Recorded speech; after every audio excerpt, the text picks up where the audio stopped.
I have just bought a global transportation company that could become an autonomous vehicle leader despite owning no cars. It's not only about stock picking and naming tickers. It's like, oh, wow, amazing things happen when you connect on a human level with real humans whose lives were changing. You came out of nowhere like 3 or 4 months ago, and you have absolutely whooped my ass. I hate to break it to you, buddy, but the beatings will continue until morale improves. For an advertising-free version of the show, check out patreon.com/Wall Street Wildlife.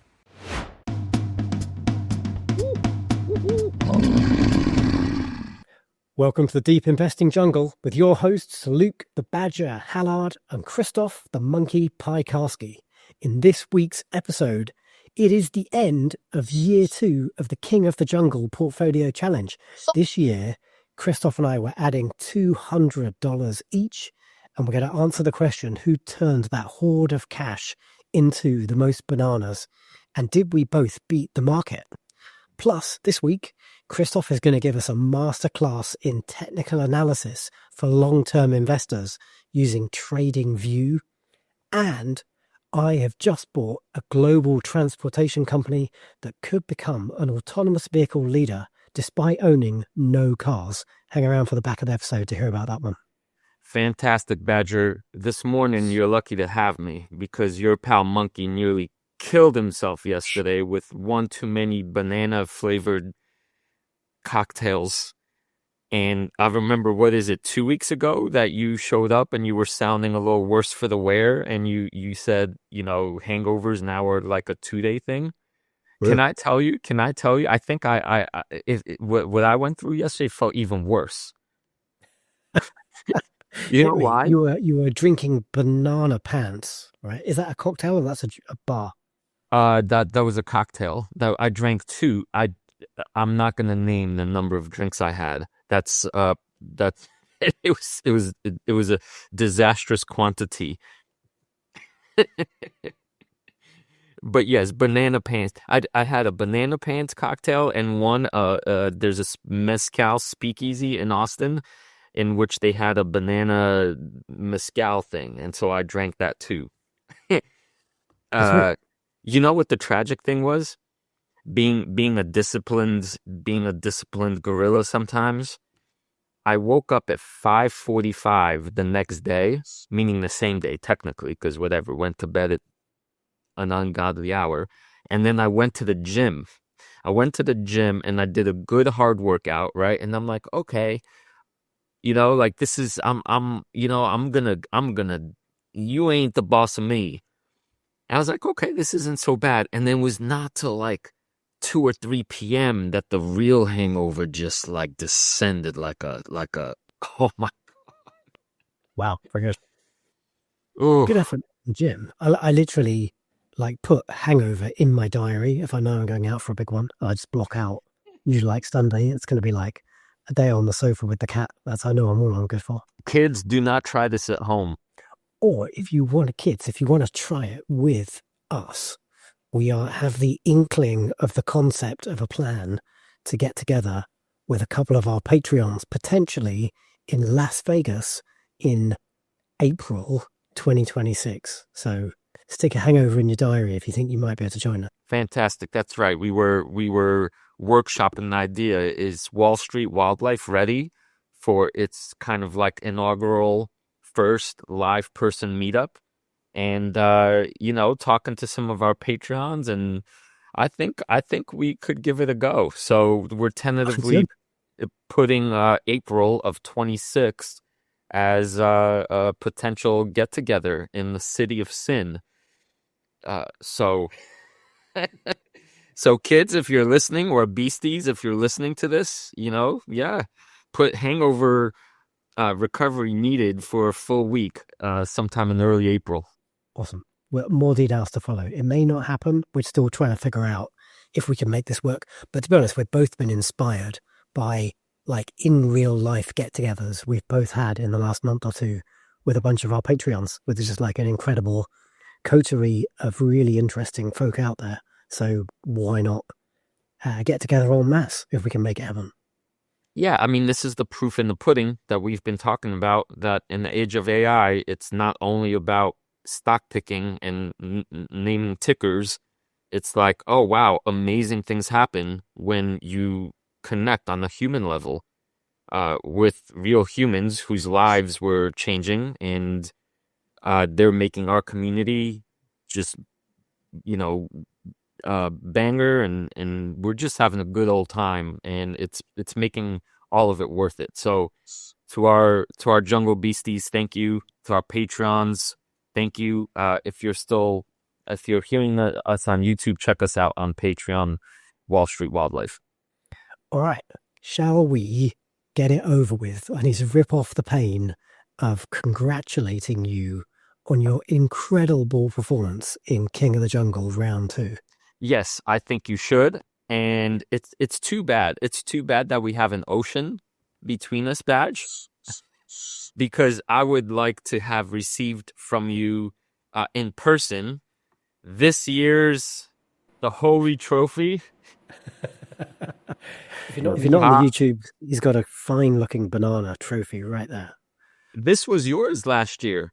You forgot, and I mean, it was yours. You never got it because I held on to it. But this, if you go back to the episodes, this was Badger's, sitting virtually on Badger's shelf for the 2004 season. But now Monkey is putting this. Maybe this will go on top of the Christmas tree this year.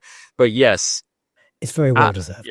Let's take a look at the actual results, because this is just incredible. Check out this ridiculous chart, right? So get on the YouTube and just check this thing out, right? We broadly tracked each other. Like if you cut off like the last 3 months, you would see like the huge hole that Krzysztof got into at the end of year 1, and he finished year 1 actually down. He lost money, whereas your reliable Badger made like a good market beating return. And then Badger I've just delivered nice, consistent, solid gains month after month. And then you came out of nowhere, like 3 or 4 months ago, and you have absolutely whooped my ass. So the official closing prices, the year 2 runs from 1st of November 2024 to 1st of November 2025. We both started year 2 in different places. I was quite nicely ahead with about $2,700. You started year 2 with $1,600. We added $200 a month each, and we managed it as best we could. And we both tried to manage our King of the Jungle portfolios just like we manage our real money. I call it my retirement portfolio. You have your other portfolio. Well, you turned your $1,600 plus $200 a month into $14,638, whereas I turned my like little $2,500 into $8,800. Like, we have both beaten the market soundly, but your 380% return in year 2, audited as well. There was some controversy. So Badger number. There was some controversy about the results. In fact, because you might remember, listeners, if you go back a bunch of episodes, Krzysztof got a bit excited, and there was a potential bottle of rum whiskey bet on whether Krzysztof would deliver more than a 500% return. And he was reporting to me that he was on like nearly a 1,000% return. It got up to 800 at some point. Yeah. Like, you got ahead of yourself and you published. I said, look, put the numbers together. We're going to publish to the Patreons, but you couldn't wait to tell the good news. And you posted like your official, whatever it was, like 690% returns. It wasn't quite 690%. So when the audit team of Badgers came in and took a proper look, the actual gain in year 2, Badger, I delivered 93% return. That is soundly beating the market. That's nearly doubling my portfolio, but Monkey delivered an incredible, essentially 380% gain in that year. And if you compound them together, because this is like a lifetime contest, this was round 2. I hope we get like round 200 one day, right? I'm planning to Well, live right. 1,000 That's if that's if that fancy AI genetic companies come through. But carry on. So if you Let's assume at least 25 more, okay? 25 more rounds, but then 25 more rounds. So if you compound our return, so essentially like, if you sort of followed us from day one and now we're just starting year 3, we're like a week into year 3. Well, Krzysztof, you've now delivered a compound return. Even though you had a losing first year, your killer second year, you've delivered a CAGR, a compound annual growth of over 80%, 80.3%. And even though you whipped my ass, I've still delivered a compound return of essentially 66%. So these are both like wildly killing the market. Now we're gonna have a down year one day, right? And maybe it was looking like that was going to come just days ago, but who knows where this week takes us? We're gonna fail to beat the market one year, I'm sure, but right now we're well ahead, and this is like a lifetime game. We're trying to use King of the Jungle to show you how you can compound your returns, beat the market year after year, and in the long run generate incredible wealth. amen and hallelujah. Badger, can I ask for some mercy and forgiveness and maybe a little explanation of what Monkey thinks happened with his initial calculations. I actually used the good AI bots to try to figure out, on the Google sheet, like what the proper formula should be. And it actually made rational sense to me because it was subtracting the cash from the total gains, but somehow the final numbers just didn't, they were just much higher. But I think the reason they were so inflated overall, tell me if this is right, is that those initial huge gains included the cash we were adding. So from the base to where we ended up, those were the high numbers, but you can't call a gain simply adding cash. So that was Monkey's mistake, correct? Yeah. Like the way you should really calculate your gain on a portfolio is like, so say for this 1 year period, that's like 1 year of a long journey. Well, if you want to look at your 1 year return, it's like, how much money do you have at the start?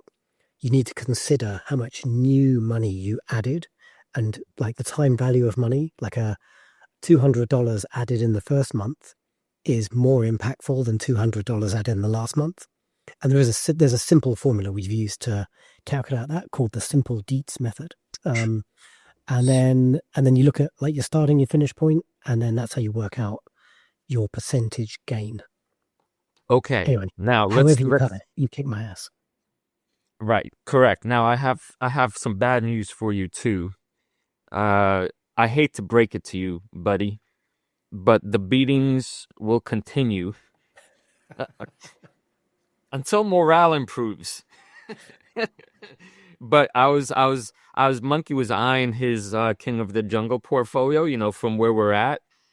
And unless Badger makes some significant changes in his own strategy, I think Monkey's gonna bring in the banana trophy again from 2005 to 2006. Hey, look, And let me just be clear, right? You won. No argument. You won. I am not unhappy with my returns this year in any way. So you no, can win year after year. If I can stick to like a 60% CAGR, right? Nobody lost. right. Now, we just need to put some knots and finishing touches on this because this is a real important piece of our community. So I have a couple questions that let's work through live on the air. One is, when is my lobster champagne dinner? Like, how are the lobsters gonna be delivered to Monkey's front door? Does he have to go out on some boat and catch them himself and you cook them? Like, how are we gonna handle the prize? I'll do it in exactly the same way you handled the lobster dinner that I won, which was I'd organize and do everything myself, and I think even pay for it myself. Okay. But you took the picture, right? Okay. So I'll do all that, and I'll take a picture of me eating lobster with butter sauce all over my face. Okay, excellent. Two, I think we should run a poll about for our Patreon community who they think will win round 3 based on where we are now, because it's a fascinating moment, right? I mean, our portfolios are still quite different in terms of the strategy, right? And especially after such huge run-ups, there's an interesting case to be made why Badger's portfolio will outperform Monkey's and why Monkey's will outperform Badger's. So let's do that on the Patreon next, right? Just see what the jungle thinks. But maybe most fascinatingly, importantly, we're getting the third contestant this year, and that is our Wall Street wildlife community itself. We are in the middle of nominating companies and then voting as a community which of those companies will go into year 1 of the Wall Street wildlife beastie portfolio. So, yeah. Even if you're not in the Patreon, do you think can we take 2 minutes and can I give an example of some of the fantastic stock ideas that we've had submitted? I pulled them together into a pretty scruffy deck, to be honest. But if you want to get involved, the poll will be open when you hear this episode. I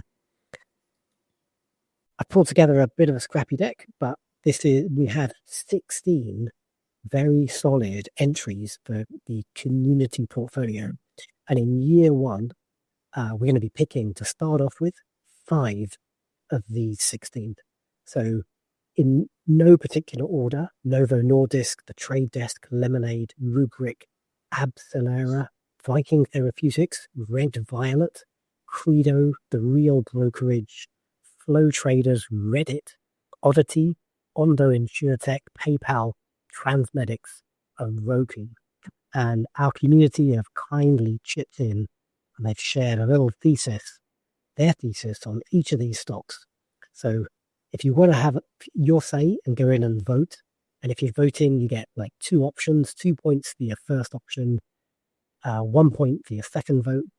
And then the top 5 stocks are going to get picked for the king of the jungle, and they're going to end up as the starting point for the community portfolio. So hopefully that gets our community portfolio off the ground with a bang. Yeah, what I love about this badge is, we talked about this, I think maybe last week, wisdom of the crowds phenomena. And it's very bizarre because it's contradictory. In some ways, if you have domain expertise in the market, you can actually take advantage of arbitrage, or not arbitrage, that's not the right word, but a discrepancy between that perceived value and actual value, right? But on the other hand, it's been a proven, I don't know what to call this, not a scientific fact, but a proven discovery that if you have a big jar of jelly beans, right, and you ask some mathematicians how many jelly beans are in this jar, they're not going to get it right as often as if you poll, 100 people and take the average of the poll, and it's the 100 people that will be more accurate. Wisdom of the crowds phenomenon. I love this idea, and the quality of our of the submissions lies predominantly on the fact that we're kind of being insistent. Like, you're not just going to name drop tickers. You're gonna give us your thesis, and because we're affiliates of Fiscal AI, you're going to use that tool. We're teaching all our community members to get comfortable using that, and you're going to make us some pretty graphs and charts that tell a really compelling story visually, and that's what we're getting from the majority of our pitches. Fantastic. It's really good. And we'll have more submissions every month. Our Patreon community is going to nominate their favorite stocks. We'll have another vote every month, and we're going to buy the winning stock each month. So I guess we're going to start with 5. We're going to add like another 11. That's a pretty decent shaped portfolio, 16 or so stocks by the end of the year. And as you say, wisdom of the crowds, like, it's primed with that set up to beat both of us. So keen to see how our community performs. Yeah. Oh, two more things, because what's fun about being our own bosses, we get to do whatever we want, right? So we still sort of coming up with the rules and the structures. I had an idea, Badge, and I meant to tell you this just in our private chat.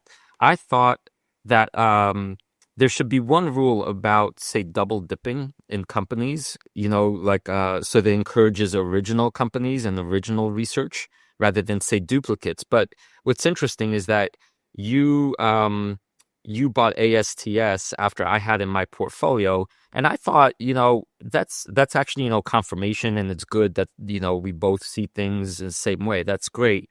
But I think we should put uh here's my suggestion. Each portfolio is allowed one duplicate company.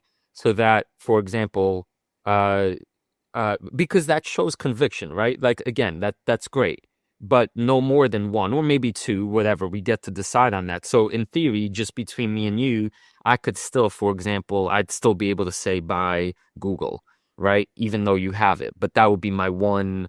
I get to cheat. I get to scrounge from Badger's portfolio. Uh, and that came to mind because a couple of these initial Rex, I think there's a couple that three that we already own. No, you own Novo, I own Transmedics and PayPal. And so it's interesting. It's a little bit of a wrinkle. What do you think? I think let's play it by ear.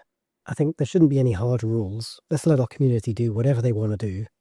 And if, like, say, if I won King of the Jungle 1 year, pretty much on the back of ASTS, well, it's a bit of a hollow victory, right? Because it was your idea originally. In fact, it was our community's idea. It was Stephen's idea. So, and if you win with like Google, then like the same, I'll make you eat a bit of humble pie as you take the trophy. So let's All wing right. it. Let's see how it goes. Let's see how it goes. All right. So maybe the takeaway is it is a competition, and we want to bring in the top results. We want to be the top gorilla. It's hard to do that if you're replicating things, but timing matters. So that's the other thing. I bought ASTS, for example, much cheaper than you did, and so I got more shares. So even though we both own it, sometimes, say, somebody, if they bought Novo now and they're right, that's a much better entry pick than, say, 3 months ago, whatever, right? So in that sense, you're right. Artificial limits might be artificial, but we really do want to encourage original ideas and suggestions, or at least angles on it. So let's see how the guidelines shape up. And it's worth a bit more than bragging rights. Like, we are going to attach some prizes, which might be swag, might be shout outs, might be a whole bunch of other stuff. If particularly to like folk who nominated an idea that went on to deliver like the greatest element of the gains for the community portfolio. We're also going to reward folk who seem to vote most effectively. Like, we'll be looking back at all the votes at the end of the year, and with a bit of Google foo that the Badger audit team will try and figure out later. We got the data to do it, and we'll see who basically was like voted for the biggest winners, and the whoever used their vote most effectively month after month. There'll be some prizes there too. And if if you're on the YouTubes and you want to get involved in the voting and just be part of the fun, go check out wallstreetwildlife.com, join the community, and then your vote will count. Yes, Badger, one more rule that maybe is the most important of them all. I'm sorry for leaving it for last. Most important for last. Please keep in mind that the way we decided to do this is that I'm going to actually buy these community stocks in my Robinhood account, because Robinhood now made it very easy to just add a new account. It's actually brilliant. So Monkey will be depositing $500 at the initial, once we get the first 5 winners, right, into the portfolio, which makes it more than clear and obvious, Badge, to Monkey, that the other rule to begin with is, under no circumstances must the community, the Wall Street Wildlife community, nominate Greg's Sausages as one of their initial stocks, because if Monkey were forced to buy Greg's Sausages in his Robinhood account, the universe might explode, or some bad thing would happen, and we just can't have that. So Wisdom of the crowds. Like if those sausages look sufficiently like jelly beans, they're going to get voted up. Or maybe directly to our Patreon community or our YouTubers. If you really do want to spite your pal, your humble pal Monkey, then go ahead, go vote for Greg's, and then see what happens. Anyway, ignore that. Pick the vote, like nominate and vote for the things you think are going to beat the market most soundly. Really, like over the 20-year term, but we're going to judge the scores at the end of year one as we go, like year by year. Okay. All right, Badge. Shall we move on? Yeah, you said something interesting there that I think is a good segue, because you talked about Novo Nordisk and like entry points, and you're right. Like I bought Novo Nordisk in my retirement portfolio and in King of the Jungle portfolio, and the stock is down from there. I'm still very happy about that. I actually added to it in my retirement portfolio fairly recently. And your point was good that like valuations and entry points do matter. And as a long-term investor, I used to poo-poo this stuff and just say, well, look, I want to be an owner of this thing. But it does make sense to use short-term technical indicators to just, if you want to buy this thing in the next month, maybe you try and find the right day or the right hour of the day to get into it. So you're going to give us a bit of a masterclass on one of your favorite tools, which is TradingView. Okay, yeah, it's actually less a masterclass on TradingView and more about where long-term investors need to start. So listen up, beasties. I'm going to take the long route here, just establish the proper context. Let me read the question that came our way. Monkey, I know that a lot of technical analysis is done using TradingView. Is there a quick and easy filter that you'd recommend to immediately get a rough idea of support and resistance, to get those layouts you often share? Okay. Warning sign. And this speaks to the common critique of traders from the perspective of long-term investors.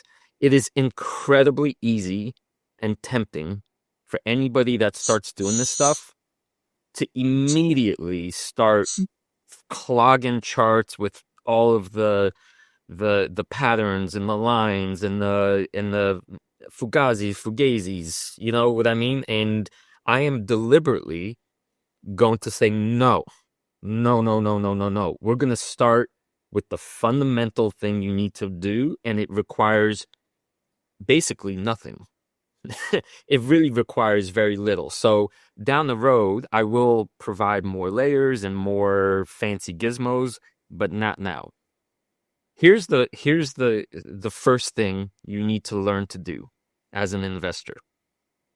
Recognize what game you're playing. You've heard me say that endlessly, correct?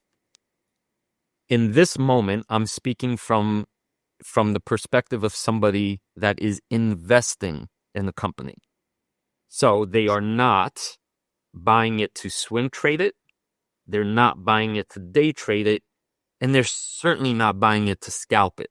Scalping means like sometimes exits within minutes or seconds, right? That's none of that, right? You actually did your DD. You understand the company and you want to buy it.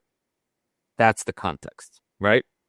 That's a good framing, because you can use these tools and this mindset in both of these ways. One where like a lot of the guys on Reddit or true short-term traders, they don't even care what the company does. They've got no interest in the business model. They're just looking at like price, but essentially like the price and a bunch of other stuff and moving averages, and they're trying to like they win in their mind, I suppose, if they're say long, because they might be long or short.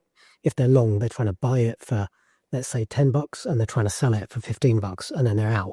Like they made their 50% profit and they want to do that over like a short enough period of time that they can keep like recycling that money.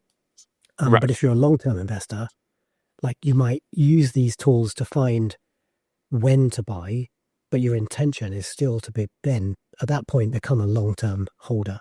You're trying to turn $10 into $10,000 over like a long period of time. Right.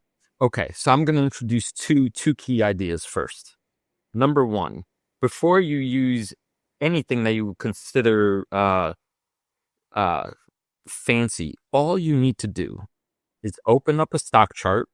I use TradingView because it's just the most slick platform for this kind of stuff. It's a perfect complement with Fiscal AI, by the way. Like those are the tools, like Fiscal AI for research, TradingView for looking at the mechanics, right? All you need to do is put it on the monthly view. I'm going to go deeper into the different views and what they're used for, the different time zones.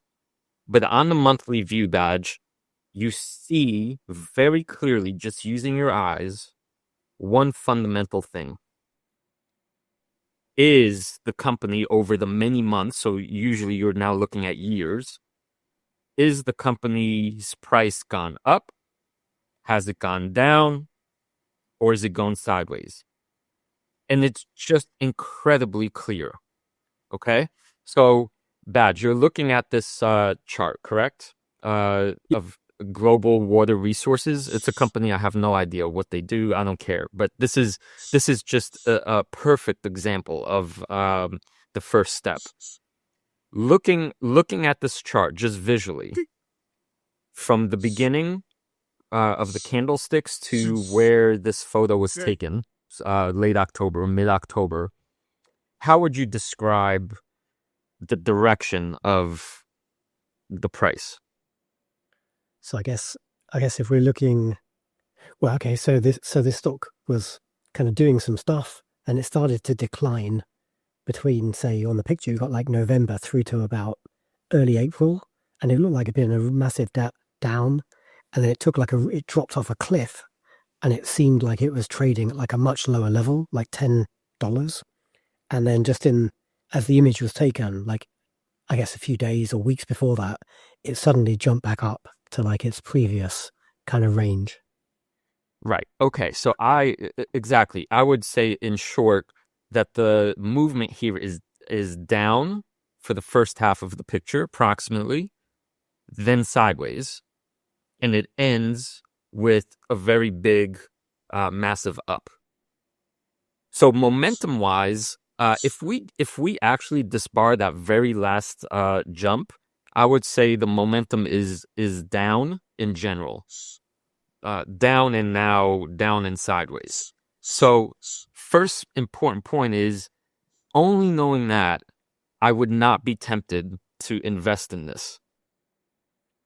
Why? Because going with momentum is easier than fighting it.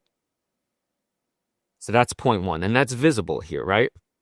Now, And because again, this is something I always used to like poo-poo and just say like the past doesn't predict the future. But you said something on the Patreon when you were fielding this question just like 24 hours ago, and it made me go, actually, no, you're right. There is actually something to this. It's not just like magic. And I think your point was like the institutional investors, they trade with momentum. So if you've got like a large part of the market that is going to follow like stocks that are ascending and buy into them and sell stocks that are down, well, that's like a self-reinforcing mechanism. So, you know, even notwithstanding everything else, like I don't like to use this stuff because I like to look at the business fundamentals. But if you put all that stuff aside and you're just looking at like the picture, there is actually a good rationale for why things will typically move in the same direction that they're going. yeah, and to add to that, Badge, I'll say it more directly and to the point. What retail investors don't actually understand, or maybe it's not they don't understand, they don't feel, is that the vast majority of volume of trading every day is done by robots and quant shops. So it's literally, call it software programs that are reacting to price movements that have nothing to do with anything besides price and these complicated algorithms and patterns. And so this is the information that the quants and robots are using. And so from that perspective, nothing else matters but, how the algos are going to play against each other. Anyhow, for our purposes, Badge, this is this is mostly, you don't want to enter this company, right? From just the way the movement is going. But here's lesson 2, and this is returning to the initial question. Something happened here that was worth noting. And I already sort of did the work for you or for our viewers so you could see it clearly. Do you see that blue line basically in the middle, right? That is essentially the only line you need to learn how to draw for yourself, and you do not need any tools. This is why I'm kind of answering and not answering our patron's question, because this is something you do with your eyes, and it's not that hard. Do you see that during that phase that was kind of on the left half of the chart that was basically going kind of up and down, but essentially downwards, that there are 1, 2, 3, about 4, 5, 6 points where the lowest price hits that blue line and then goes back above it, and then it hits that blue line again, goes back above it, hits that blue line again, and goes back above it. In that instance, that is called support. Because if you think about it from the quant way, it seems like historically, anytime it touched that price, buyers came in. Or put it this way, the robots were programmed to start buying more as soon as it hit that point, right? So makes sense, called support, right? Then follow me on this. At one point, kind of halfway down this chart, what is that, like late March, between March and April, right, on this graphic, all of a sudden, call it a bad thing happens, right? Let's call it fundamental wise. This is global water resources. Somebody pooed in the water, right? And if we look at the chart, right, it's probably like a quarterly earnings, because like every 3 months, US companies issue like new set of fundamentals, and that causes everybody to kind of, do their due diligence again and revalue the company again based on latest earnings. Yeah, and before our conversation, it could have been anything, but fundamentally something changed, right? And something that was bad, right?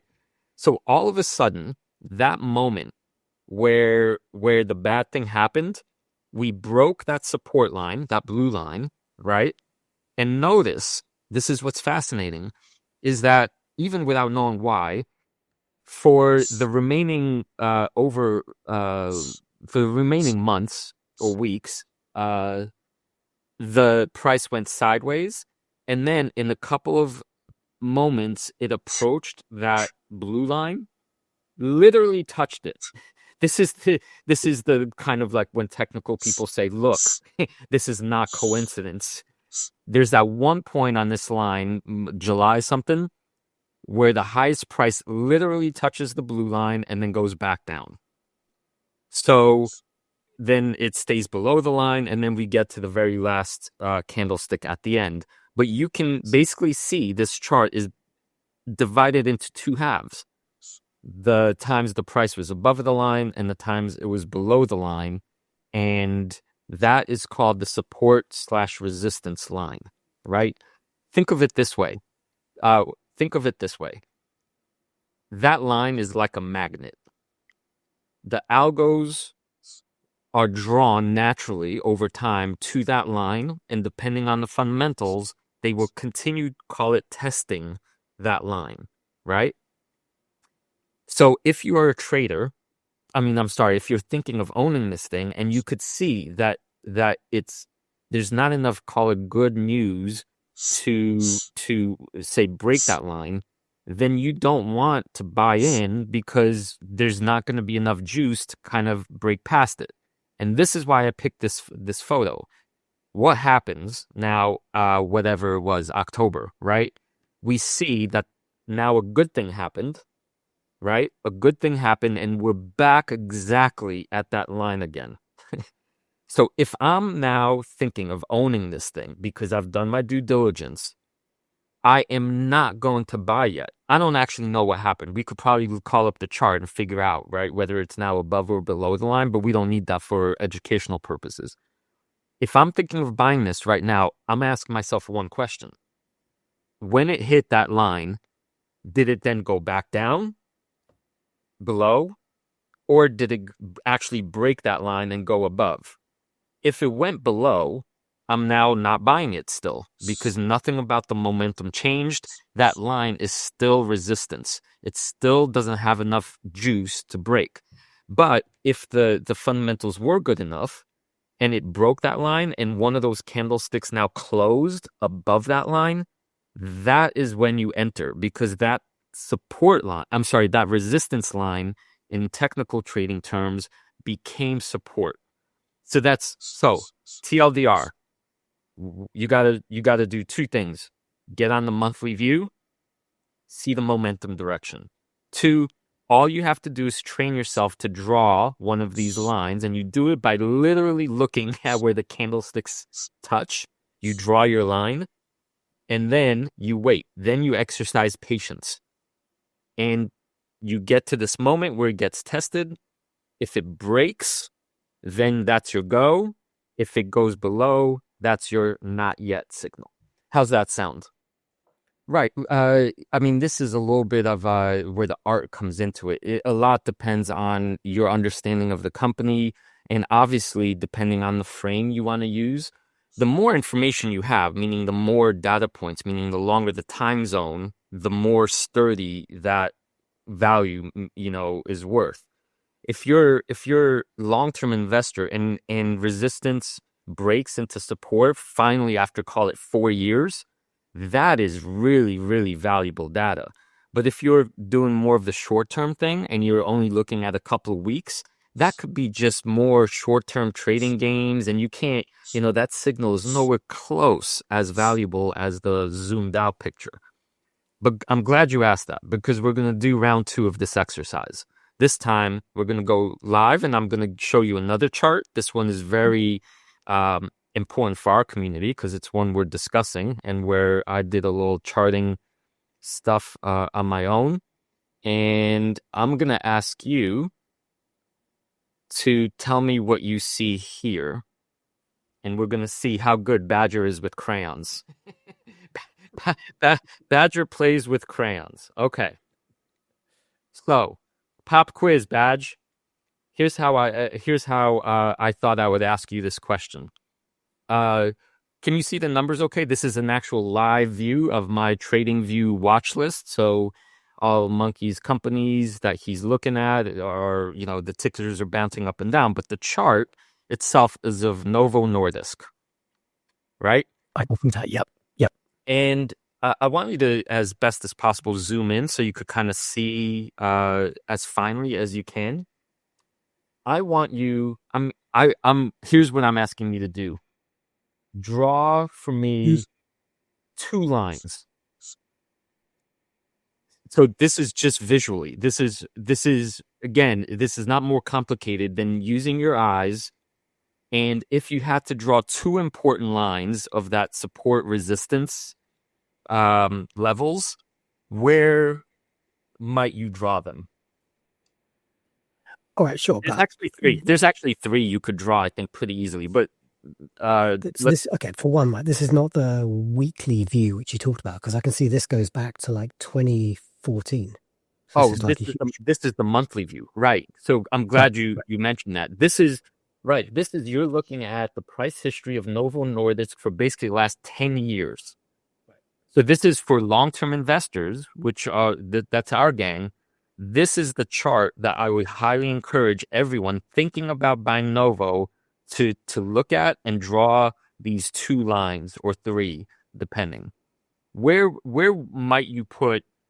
Start in the, call it the back half of the timeline, Badge. So from 2000, I get it. Yeah.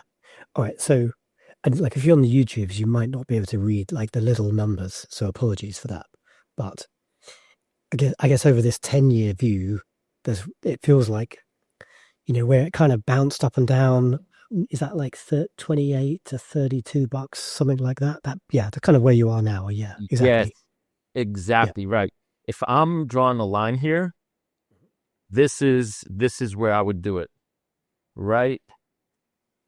Whoops. Damn it, my crayons aren't working. But you see the white line right here? Sorry, just going to say quick edit. When you face that way, you're pointing away from the mic. We can't hear you. Oh, oops. Yeah. Here we go. There we go. I added, that's where I would make the first line. See that new yellow line right here? And you could see that at the beginning, all of these months, right? It was touching it and going below, touching it and going below, right? So somebody thinking of buying Novo around here, right? Their patience would be rewarded if they withheld, because it kept trying to go above this line. And at every point, it basically says, nope, nope, nope. And then it goes back down, right? And then trades below that line for now several years, right? See that. Now, all of a sudden, something happens here. What is that? We're talking about 2020, It's right? COVID. That's COVID. It's 2020. That's the COVID pandemic. That's like Exactly. suddenly, yeah. Right. So it was right about here where you see my cursor right there, where on the monthly chart, it finally broke that resistance line and that line became support. And this would be your tell to after your due diligence, after your fundamental understanding, this is when you buy right here. Right. And turns out after this candlestick, now we're going way, way, way, way up. Right. And now, right. And then now you're golden because that line did its job. Right. Okay. Let's keep doing this, but add one more line that's now more relevant to today. Where might you put that line? Yes, I think I can see what you're hinting at. So if we go come down a bit, like early 2022, it looks like it broke your yellow line and then it kind of found like a new like range there. Yeah, that little section. Yep. Which we're now back into today. So it's kind of come to go on, draw like another line somewhere around there. Yeah. Yeah, exactly. This is, you could see, right, that this box here doesn't always need to be lines. It could be a box. This became like a range in which the price touched this point here, right? And then kind of drifted towards it. But this is the line, right? This is the line that is the lowest price at which the robots then said, nope, that's as low as we're going to go, right? So I'm going to draw this line here. This is our second line, right? And of course, the momentum took us hugely high up. So if you were looking to buy here, you have every technical green light imaginable, right? Because the momentum is straight and up, and it's not even confusing. That's why this chart is great to look at.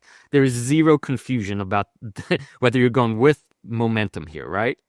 Now, it turns, and any investor basically deciding to buy here after the turn is now swinging against the current, right? And that, shockingly, because this is was a $400 billion company, right? Or higher, that momentum completely reversed. So here you would be going against the current, obviously, right? Mm. So you would have to be saying to yourself, you know more than the market because you're in whatever, you're just that smart or you've done your due diligence, right? But momentum takes us all the way down. So it's not a good time to buy. And now this is why this is fascinating. We are now exactly at the point of the previous support line right here. And we see where my cursor is here. This is, I think, when I first made this chart for Wall Street Wildlife, when we were talking about, getting into Novo. And at this point, I said, not yet. Why? Because we got the touch, right? We got the touch, but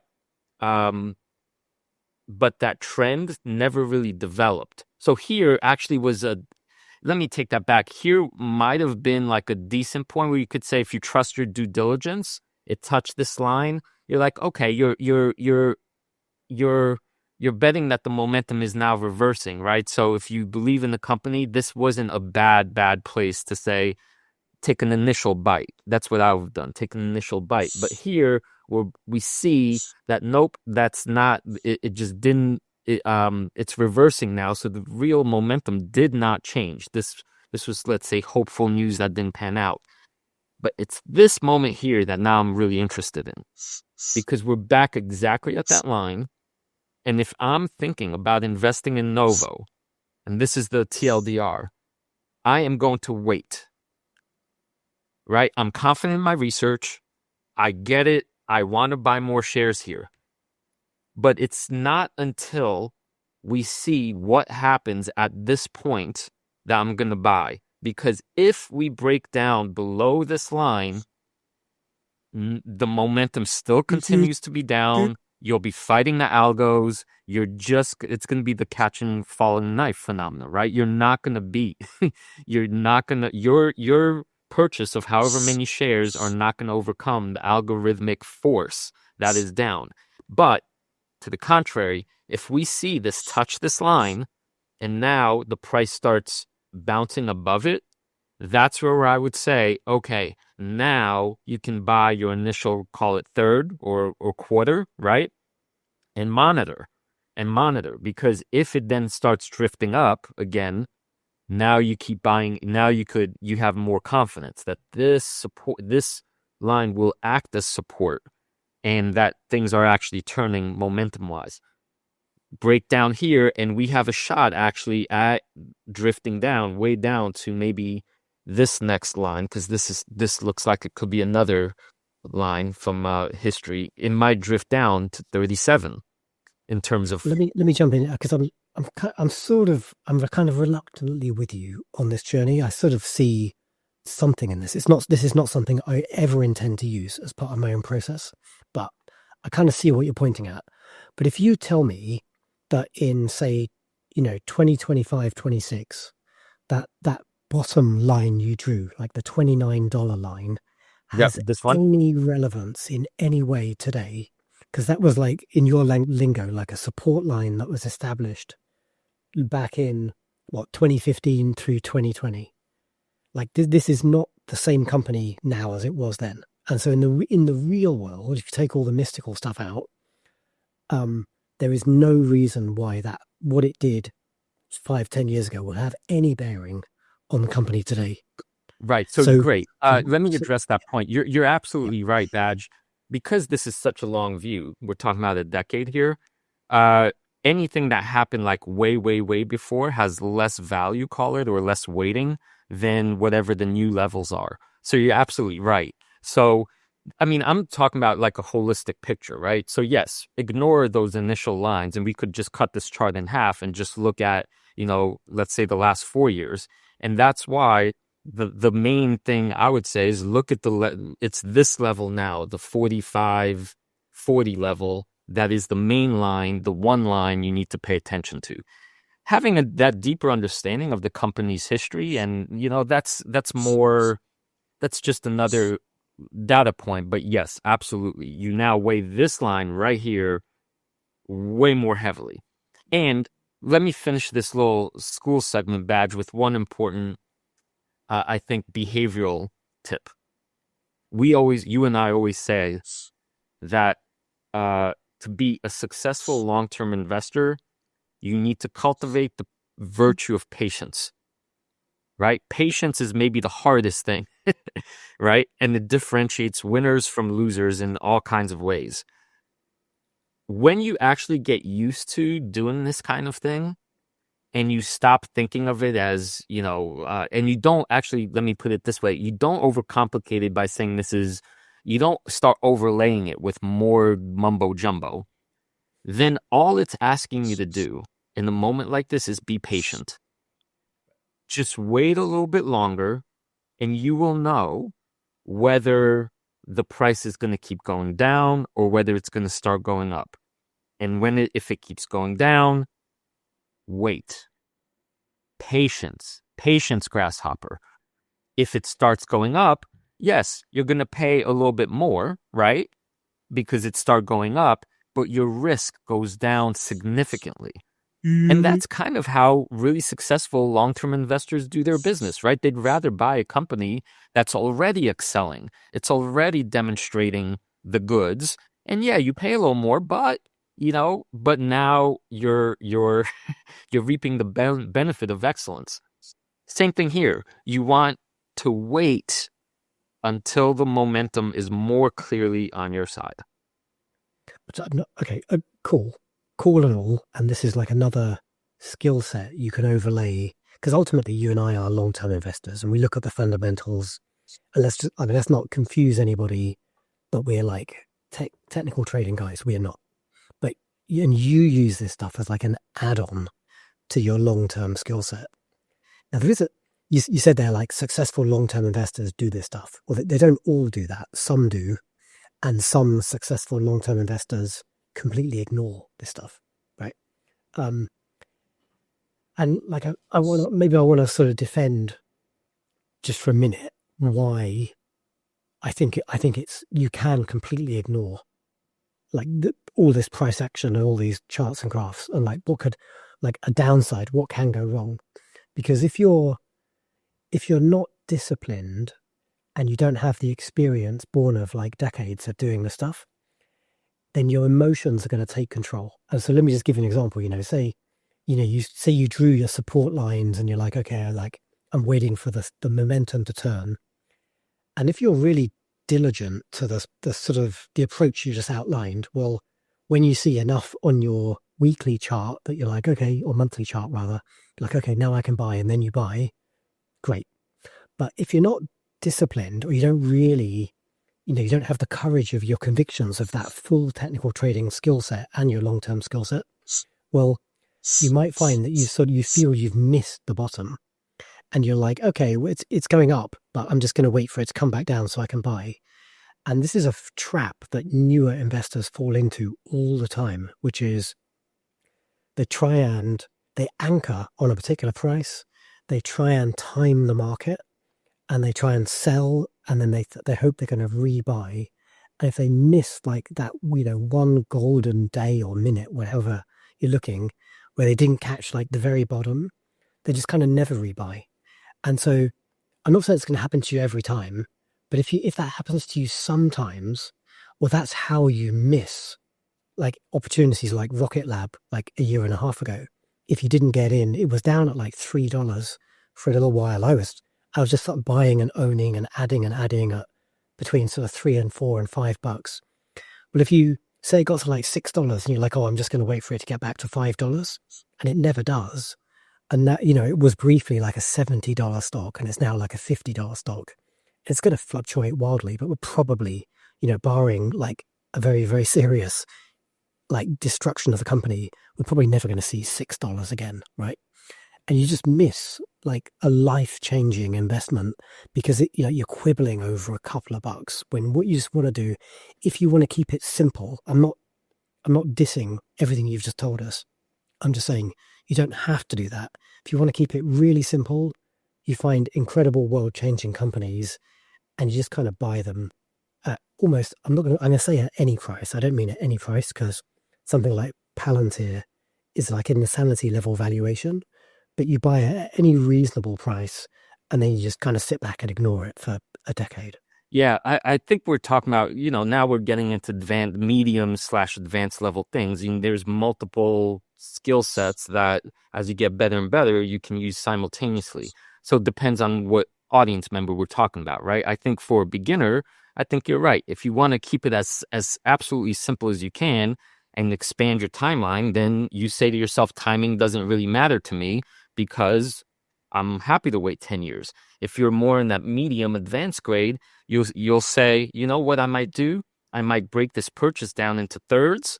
And my first third is going to be, let's say now, because I did my research, but then I'm going to hold off on the second and third and try to go with the momentum. And if I miss it, then I already have a third and I look at the chart again and sure, I missed 10 percentage points, but reminder, now the momentum's going the right way. It's time for the second third, so you got to know yourself, of course. And you did mention that it is a question of discipline and it is a question of being patient. And I think all investors should cultivate those attributes but different games for different people.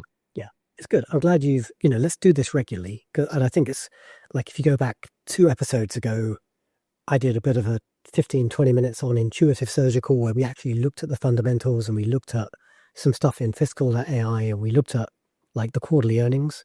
And now we've just had like a really nice session looking at the chart. Like these are both interesting skill sets and we're going to talk about both of these things on Wall Street Wildlife in future episodes. And when we get, if you've got a company you want us to get our teeth into, like let us know on the Patreons.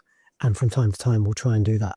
Yeah, fantastic. And as homework to our listeners, to return to the original question, ignore the fancy indicators, ignore all that noise for now. Just learn to use your eyes and draw a couple of lines. That's it. I swear to you, this is what many professionals do.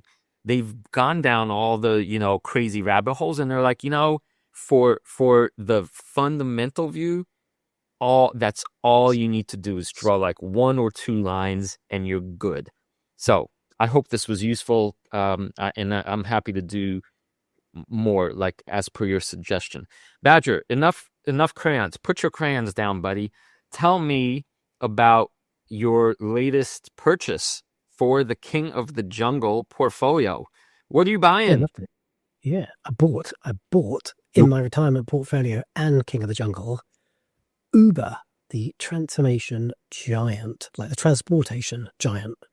I've had this on my radar for quite some time, and I hadn't really looked at it properly as an investment. And actually, you know what blew my pants off? Like, we all think we know Uber. I didn't realize actually in the UK, like you guys have like DoorDash and stuff like that in the US. We don't really have that stuff in the UK. Turns out we do. I didn't realize. So in the Uber app now, okay, I always thought about Uber as being like, transportation, get me somewhere. And I knew they did Uber Eats, which is like ordering food from restaurants. They've also got like a whole like logistics thing in the app now. I had no idea it was there. I just never like scrolled far enough to the right of options. So you can get like, if I want to send like a set of door keys to you, I can send them in an Uber, and it's like cheaper than like a passenger in an Uber. And I can get like my Uber driver to go to like my local supermarket or like wine store or hardware store and like just literally go and pick stuff off the shelves, fill the bag of stuff I've ordered, and then they'll get it to me like, in half an hour. So, and don't get me wrong, you're paying for that. There's a whole bunch of fees that the platform earns, but I didn't realize this even was a thing in London. So like that kind of perked my ears up when I started doing my research. The thing that actually caught my eye and why I looked at this properly was just a really interesting innovation story. And I think they just did something really smart. Like, they've got this hordes of drivers who today are human drivers, like sat in cars, driving people around. But a lot of the time they're just kind of sitting there waiting for like their next ride. And I just caught in the news like a month or 2 ago, Uber are now having these like side gigs or like non-driving tasks for drivers, which might be like taking a photograph of like a menu and then translating it, or doing other sort of tasks they can do on their phone where they're training AI, or they're doing like translations, or they're doing like various things.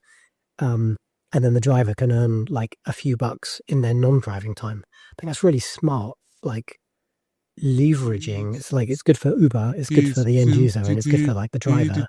They're using their like dead time in some interesting way. If they want to do that, it's like optional.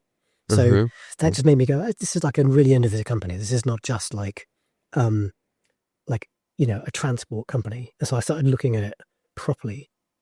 And then when I really started thinking about it over the weekend, well, last week, so let me share not so much my thesis, because I've taken like a starter position in this. For this is like a less than a 1% allocation in my retirement portfolio. So this is a bit like, probably a bit less than my first third. And I started to think about this, and I want to kind of run this idea past you, but I've bought the stock anyway. And it's really like the major risk / opportunity that faces Uber today, because sure, they do logistics and they do restaurant delivery and everything else, but the thing that's really going to change the trajectory of this company is autonomous vehicles. When we take the drivers out and it's just like cars driving themselves around, maybe doing food delivery or maybe moving passengers around. And so the big question for Uber, I think, is like, is this an opportunity or is this a threat? And if we ignore Asia, which is like, more than half the world, but let's just put that aside and we just think about essentially like, Europe, the UK and North America and a bunch of other countries, there are really only 3 credible autonomous driving platforms at any scale today. which are Tesla, Waymo, owned by Alphabet, and then, whether you may not realize it, but Nvidia Drive. So Nvidia have like their own hardware stack, software stack, and that's essentially that's the software, the autonomous vehicle solution for pretty much everybody else, like the BMWs and the Mercedes and all the other kind of Western world manufacturers. They're all sticking like Nvidia Drive in their cars. So, and there's like hundreds of other tiny ones, but these are the three, like the three giants really, and Tesla, Waymo, and Nvidia, meaning everybody else. So if we think about how Uber interoperate with those three, it's actually a really interesting, different story for all three, and it could change quite a lot. And depending on how this story plays out, is going to determine like the future of Uber, the company. Because they had a go at doing autonomous vehicles themselves, and I think, well, sadly, there was like a fatal accident, I believe, and they've kind of retired that program. They now seem to be very much positioning themselves as like the platform that captures demand, i.e., it's on hundreds of millions of smartphones, probably billions of smartphones, and it's like if I want a ride as a rider, like I generally go to Uber, maybe Lyft in the US, maybe Bolt or some other apps in the UK or Europe, but like most people, where Uber exists, most people have Uber. And I'm going to ask you your Uber rating in a minute. Actually, Badge, may I just comment one side bracket? Just during my drunken Austin adventures 2 days ago. I'm a Lyft guy myself here in Austin, but I went to my buddy and I went to get the little scooters, those little the little scooter things that people leave all around town. And I did not realize, but that was through the Uber app. So, because Waymo cars are now driverless here in Austin, they're everywhere. I also tried to get a driverless car to pick us up through the Uber app, but for whatever reason, I think they're not allowing many people to use them. They're allowing some, so I couldn't hail one of those. But yes, the surprise for me, in maybe a similar way to you, is Uber is actually the verb, right? You Uber, you don't lift a ride, you Uber a ride, and that now means like 50 different kinds of things. So yes, you're on point so far. Yeah, very good. So let's come back to this sort of key thing and how the market's going to evolve.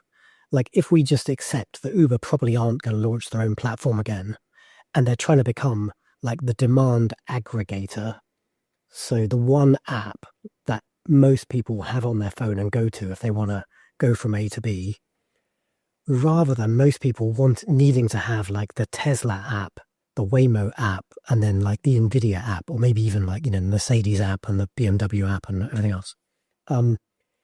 If we accept, and I accept, so that's why I bought the company, that probably the majority of people are going to want to have like one app, maybe no more than two. And if they have two, one of those will almost certainly be Uber. Well, they've already got distribution. So they've got hundreds of millions of miles demand that these three companies are going to want to service, the companies that are actually providing the journeys. And so you've got these three different starting points today. You've got Tesla, who are pretty committed to rolling out Robotaxi and having their own in-house built app, which they've already built and deployed. So they're kind of off doing their own thing. You've got Waymo, who are partnered directly with Uber, and they're using Uber to book Waymos. And I don't think there's a separate Waymo app, maybe unless you're like an Alphabet employee. Most people are booking them through the platform. And as you said, it's only like beta testing still, perhaps. So probably not every possible passengers can use it. And then you've got Nvidia, and I don't think there's been a definitive announcement, but it looks very much like the Nvidia Drive platform is going to piggyback with Uber and have that as the kind of portal.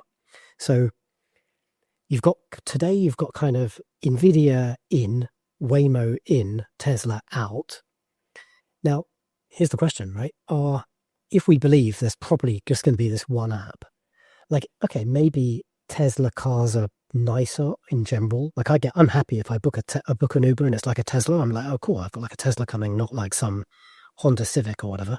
And am I going to be sort of happy enough and care enough that I only want a Tesla and I'm only going to have like go to the Tesla app to book my car? Because there are going to be fewer cars available, certainly in like once the market's established. I can't, not everyone wants to own a Tesla. So therefore, Tesla will be less than half of the total market of like driven miles alongside Mercedes and BMW and all the other hundreds of manufacturers using Nvidia. So like, I sort of feel like Tesla are probably not going to cut their nose off to spite their face. They're probably going to have their own app and they're going to come inside like the Uber tent as well, because you've got like a bunch of essentially like free demand there. And there'll be some pricing agreement in the same way, as they've opened up the supercharger network to non-Tesla vehicles. Like they can maximize the capex, and it means they can scale out the supercharger network faster because they're earning income from like the other non-Tesla manufacturers. So that's like better for the Tesla ecosystem. I think the same logic applies here because, okay, if Tesla put their cars on the Uber network, there'll be that much more demand, so they can then scale out the cars faster, so they have more cars on the road. Like, surely that is going to be Musk's logic once they're out of this like pilot phase. May I comment or? It's you named it actually. When you said surely that must be Elon's logic, right? And the whole time I'm listening to you talk. The first thought I had was, okay, we're in this weird world now. Not weird. We're at the stage now where companies like, say, Google and Apple are, in a sense, a duopoly, but now they're finding ways that they have to partner in order to go to the next level, right? So in that sense, I think I'm buying what you're selling, which is logically, if we say there's a duopoly here, you're going to have the Tesla world and then the Uber world, and it's a big enough pie for two anyway, right? So that's maybe worth noting, right? Sure. And then I started thinking a little bit about, another analogy, our companies, the Starlink versus ASTS, and that's another way that there's probably a duopoly exists and so forth. But it's when you said, surely Elon's logic is going to be X. And based on what you said, yes, I would say logically, rationally, that would be a pro to go forth with this investment. Because, yeah, that's what it looks like, right? Yeah, it's what it looks like, right? But that Elon Musk factor, where when he goes for something, right, he's based on everything I understand from the SpaceX Starlink case, right? He's willing, he's so, call it maniacal in wanting to, achieve victory sort of at all cost. And he has obviously the capital base and the smarts and all that. I just don't know how well I would sleep at night knowing that my counterparty here is the one guy that might even sabotage things or, like go be some weird cost leader loss thing, the way, Bezos sort of slowly defeated all the opponents by undercutting them over and over across years and years. And it's like, I think I'm trying to say, like, anybody but Musk. If it was anybody but Musk on the other side, I'm like, yes, I get it. I'm in for this duopoly vision. Okay, Badge. I hear you. I think this is an interesting moment. I see in this moment, I see both a tremendous upside, obviously, and I'm sorry, I can't quite get past my own initial worry about the Musk wild card. And so what I'm going to do is take your feedback seriously. I'm going to poke around the investment thesis some more. Hopefully our Patreon jungle cats and capybaras will tell us their views. I'm going to probably call up a chart and just see what that says. Add some voodoo in there, and let's check back in a couple months' time and see how this is shaping up. But thanks for bringing this to our attention, and good luck since it's an official position for you now. Yeah, awesome. I definitely welcome some a technical trading view, because as I said, this is like a starter position for me, so it's pretty sort of small in the grand scheme of things, and I do want to add to this. So yeah, looking for your charting expertise to tell me it's a good time to add. Fantastic. It's just that, damn it, I don't trust Musk anymore. I just don't. In the business, in that business sense, I don't, even if I'm a Tesla shareholder, I'm like, oh my God, I don't know what this guy's really up to. So. Very fair, very fair. Hey, before we wrap up today, I just want to acknowledge, so we just crossed 4,000 YouTube subscribers. So if you're on the YouTubes, thank you very much for being part of that journey. It's going really well, and we got well over 1,000 listeners on like Spotify and the other podcast platforms, plus our most important audience now, nearly 300 Patreons. So yeah, this is turning into something.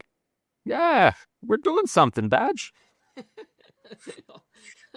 All those acorns and bananas are finally adding up. So yeah, no, that's fantastic, and we're having a ball, and I think we're legitimately helping people and succeeding in our mission, which is to really emphasize the fundamental principles, the kinds of thinking you should be doing, rather than merely saying buy this or don't buy that. That's like a side, putting our bananas where our mouths are kind of thing to show you that we're eating our own cooking.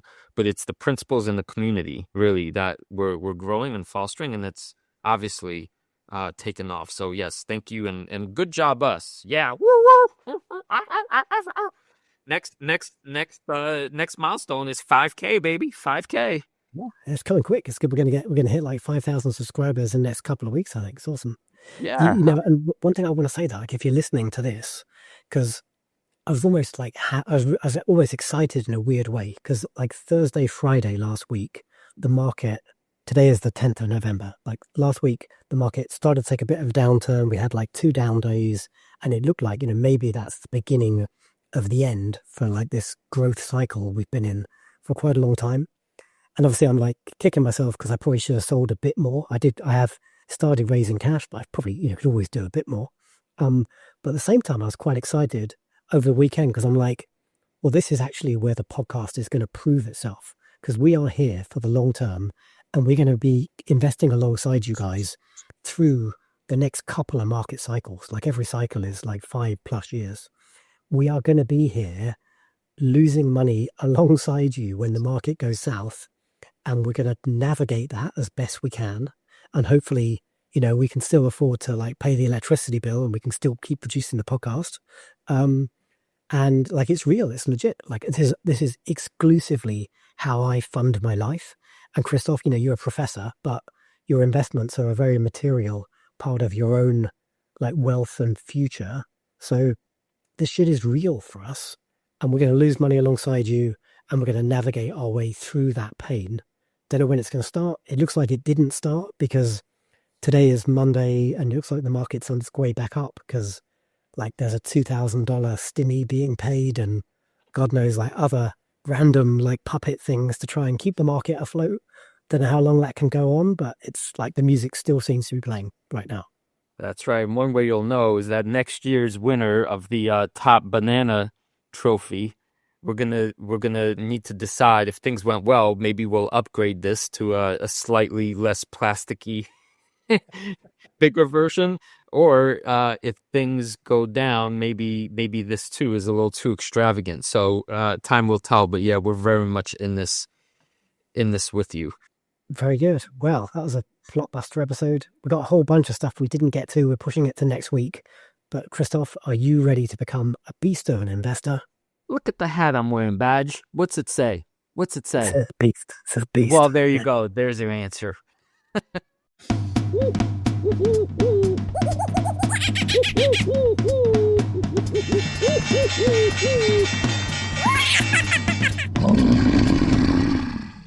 A reminder that the people on this program may hold positions in the companies that are mentioned. Buying and selling stock carries financial risk, which could include loss of capital. The views in this program should not be taken as personalized advice. Before acting on any of the information provided, listeners are encouraged to consult a financial or tax professional.